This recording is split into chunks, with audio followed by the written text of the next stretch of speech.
Мои первые бои на моем третьем КВК в сезоне завоеваний закончились, и в этом видео я расскажу то, как они прошли, итоги битвы за пятую зону и результат, который мне удалось сделать. В пятой зоне мы встретились с лагерем Ликея, в котором находились такие королевства, как 2757, 3481 и 3072. Сразу хочу отметить интенсивность и продолжительность боевых действий, так как они отличаются от того, что было на моих прошлых КВК. В прошлом наша КД отыгрывала пятую зону за 4 часа, мы ее проигрывали, уходили фармить и готовиться к следующим боевым действиям. Но тут все пошло не так, как я ожидал, и активные боевые действия в пятой зоне продолжались на протяжении 2 дней. 2 дня шли активные бои, и под словом «активный» я имею в виду актив как со стороны нашего лагеря, так и со стороны наших соперников, что позволило мне набить хорошее количество тяжей. И самое главное отличие этих боев в пятой зоне от того, что было раньше, это наша победа.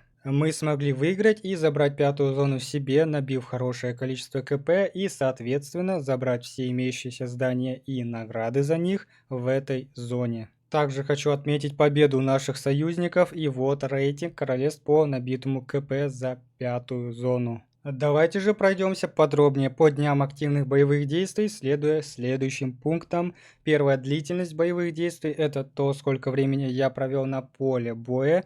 Второе – мои марши, которые я выводил в поле, и качество этих маршей.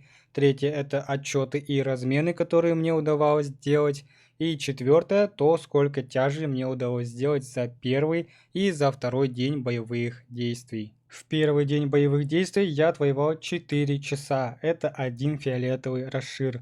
В этот день я также запускал прямую трансляцию, ссылка на нее будет в описании, и перейдя по ней, вы сможете воочию увидеть то, как проходили боевые действия и то, как я воевал. Один расшир – это тот минимум, который я планировал отвоевать в пятой зоне, ведь поначалу я не ожидал того, что бои продолжатся еще и на следующий день, поэтому готовился к тому, что все закончится за один день, и для себя поставил задачу отвоевать хотя бы один расшир, что я благополучно и сделал. И после 4 часов у меня было довольно позднее время, я пошел отдыхать, выполнив для себя тот минимум, который я планировал отыграть. А выводил в поле я 2 марша. Первый марш, он же мой основной, Артур Ахиллес. В них я и закинул все свои Т5 войска, сделав его полностью из Т5 войск. Второй мой марш, это Хожанка, состоял уже на 70% из Т5 войск и на 30% из Т4 по причинам нехватки Т5, чтобы сделать 2 полных Т5 марша. В своих видео перед началом боев я упоминал, что жду от основного марша, что он будет приносить мне отчеты как минимум 1 к 2, 1 к 3, а вот мой второй марш будет приносить мне отчеты 1 к 1, 1 к 2. Но этим ожиданиям не было суждено сбыться. Мои марши делали следующие отчеты. Мой основной марш делал отчеты 1 к 1, 1 к 1,5. А вот мой второй марш приносил мне отчеты в лучшем случае 1 к 1, 1,5 к 1, 2 к 1. И тут мне можно было бы начать дискутировать на данную тему, почему мои марши отыграли не так хорошо, как я планировал и так далее, но делать этого я не собираюсь, так как совершенно не разочарован данным результатом. Понимаю, что все еще не вечер, и судить марши и делать какие-либо выводы по ним пока еще рано, так как они прошли очень маленькое расстояние по боям, а у нас впереди еще как минимум 3 алтаря тьмы, 7 проходы и королевская земля. Но даже если отчеты будут оставаться такими же, как и сейчас, то это меня ни в коем случае не расстроит, так как мой основной марш нет-нет, но все же делает более-менее хорошие отчеты, намного чаще, чем это делал мой прошлый основной марш на прошлом КВК. И намного лучше делает отчеты мой второй марш, в отличие от того, что делал мой второй марш на прошлом КВК. Так что лично для меня самое главное, что я вижу результат, вижу прогресс, и для меня это самое главное. И отыграв 4 часа и делав такие вот отчеты, я смог набить за первый день 800 тысяч тяжей. Для меня это хороший результат, даже с учетом, если бы пятая зона закончилась бы в первый день, так как все это идет в сравнение с моими прошлыми КВК, где я делал намного меньше в этой же зоне за это же время. Поэтому, если бы даже пятая зона закончилась бы за 4 часа, а я набил 800 тысяч тяжей, то для меня это все равно остался бы хорошим результатом.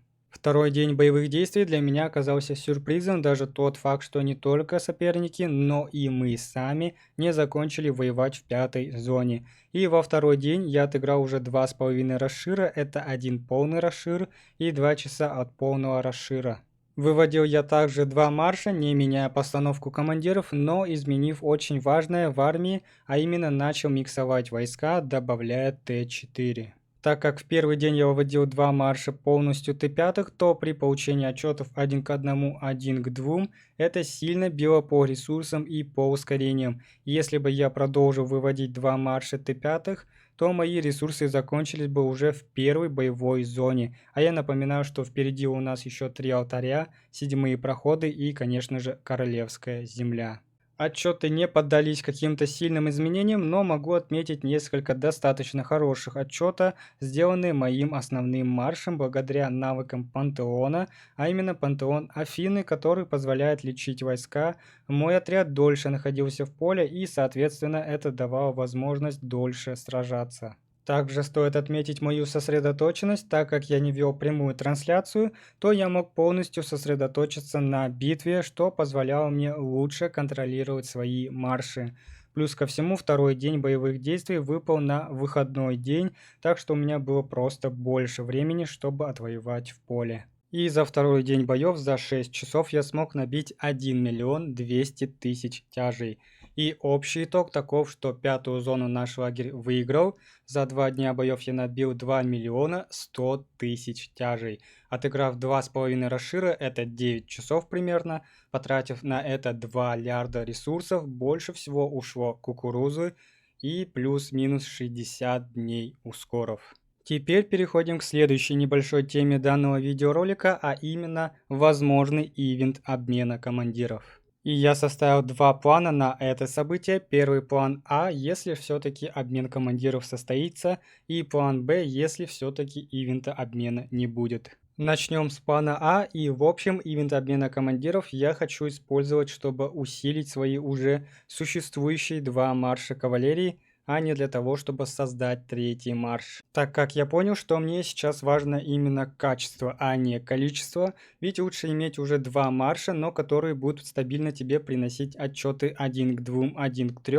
чем иметь 3 марша, но которые будут приносить тебе только отчеты 1 к 1. Поэтому я планирую наконец-таки обменять своего Саладина, который неплохо отыграл свое второе и третье КВК, но который уже совсем не играется в сезоне завоеваний, на нового командира Кангамчхана. Получив нового командира, я поставлю его в пару с Ахиллесом, с которым данный командир будет играться лучше всего. Да, конечно, не хотелось бы разрывать хорошую связку Артур-Ахиллес, но я делаю это для того, чтобы была возможность этим действием усилить и свой второй марш. Ведь больше всего в усилении в моем случае нуждается мой второй марш, ведь в нем есть намного больше проблем, чем в основном марше. И во втором марше я вижу сразу несколько проблем. Первая проблема – это сами командиры. Если в моем основном марше есть хотя бы один экспертный командир, да и в принципе он состоит из 2 актуальных и сильных командиров, то мой второй марш состоит из 2 неэкспертных, да еще и стареньких командиров, которые на фоне новых заметно слабее. Вторая проблема – это Жанна Дарк. В чем я вижу проблему? А проблема в ее прокачке и в самом командире, который сейчас уже никак не может удержаться на поле боя на фоне новых командиров. У нее маленький множитель урона, и все мы знаем, что есть такое свойство, как понижение урона за дополнительную цель. Плюс у Жанны нет нужных стат на урон навыками, что не позволяет данному командиру быстрее и лучше набивать тяжи во время боя. И получается, что весь отчет и весь урон во втором марше вывозит на себе лишь один Хо, у которого есть и урон, пусть даже и в одну цель, и бонус к урону от навыков, что позволяет данному командиру лучше и быстрее набивать тяжей. Но так как мой Хо прокачан на 3 пятерки 1, а у него очень хороший 4-й навык, который дает данному командиру пожить подольше и нанести еще больше урона, то мой хор раскрывается всего лишь на 50-60%. А раньше вывозить отчет ему помогал как раз таки Артур, очень сильный командир с большим множителем урона по области и имеющий также бонусы к урону от навыков, что позволяло двум этим командирам хорошо синергировать. И в случае, когда хо стоит с Жанной, которая не имеет никаких бонусов к урону от навыков, да еще и в такой прокачке, моему хо приходится как-то вывозить все самому, и по этим причинам у моего второго марша и выходят такие не очень хорошие отчеты. Поэтому я намерен вернуть Артура к хо, чтобы как-то сбалансировать свои марши.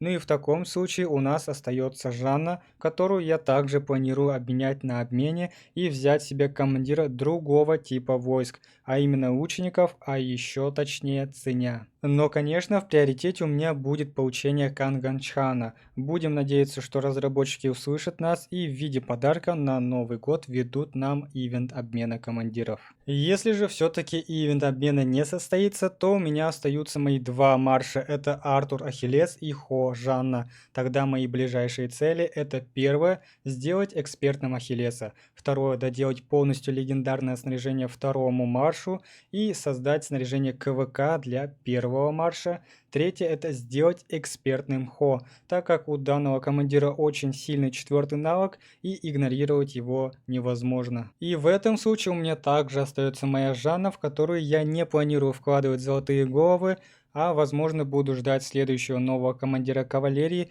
и уже после экспертизы Хо буду собирать гол, чтобы поставить его к Ахиллесу, а Артура Хо. Либо же подождать с экспертизой Хо и начать собирать золотые головы на Канганчхана. Ну или же начать качать старых командиров кавалерии, коим лучшим выбором смотрится Велизарий Прайм. В общем, план Б, как вы поняли, мне не очень симпатизирует, и я больше надеюсь на план А. А на этом данный видеоролик подходит к своему логическому концу. Всем спасибо за просмотр. Пишите комментарии, что вы думаете о моих планах на обмен командиров. Возможно, можно сделать намного лучше, намного эффективнее.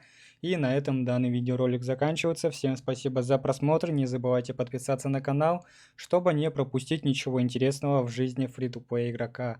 И увидимся в следующем видео.